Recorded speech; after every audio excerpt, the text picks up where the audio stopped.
Dengan cadangan nikel terbesar sedunia, Indonesia sejak 2020 merayu Tesla untuk berinvestasi dalam industri baterai dan mobil listrik di tanah air.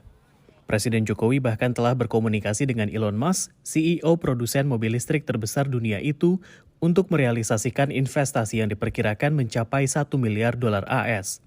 3 tahun berselang, belum ada tanda-tanda realisasi.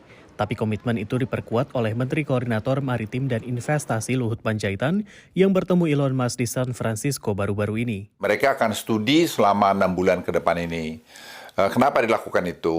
Karena memang global sekarang ini marketnya sedang stuck juga. Jadi mereka juga tidak ada rencana untuk investasi di negara manapun dalam waktu dekat ini. Hal lain yang jadi pertimbangan Elon Musk menurut Luhut adalah dampak pemberlakuan Undang-Undang Pengurangan Inflasi AS atau Inflation Reduction Act pada investasi dan promosi energi bersih.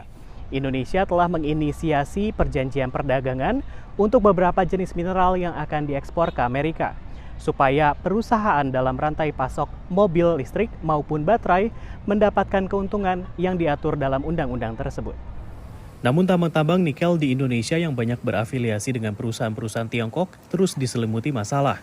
Di samping isu lingkungan, tambang-tambang ini ditemukan menerapkan kerja eksploitatif sistemik menurut China Labor Watch. Tuduhan yang juga dikemukakan pengacara yang mendampingi 3 pekerja WN Tiongkok di Indonesia Morowali Industrial Park dan PT Virtue Dragon Nickel Industry di Konawe. Yes, some of them suffer from lung problem, sweating and unfastening heartbeat because of the factory filled with dense smoke and it's difficult to breathe and poor personal protective equipment. Laporan Trend Asia menemukan pada 2020 sampai 2022 ada setidaknya 68 insiden kecelakaan yang menyebabkan 47 meninggal dunia, 10 kejadian bunuh diri, dan 76 terluka. Angka ini gabungan pekerja WN Indonesia dan WN Tiongkok. Peneliti di Indonesia percaya kasusnya lebih banyak.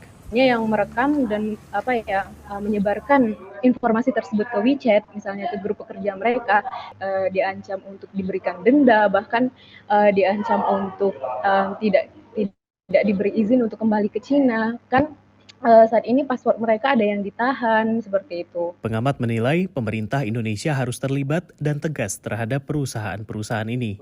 Jika mau tetap beroperasi di Indonesia, maka seharusnya mereka harus memastikan bahwa adanya safe working condition, baik itu untuk pekerja lokal maupun pekerja asing. 3 pekerja yang diwakili pengacara telah melaporkan kasusnya ke Komisi Nasional Hak Asasi Manusia sejak Maret 2023, namun belum ada kelanjutannya. Dari Washington DC, Rio Twasikal, VOA.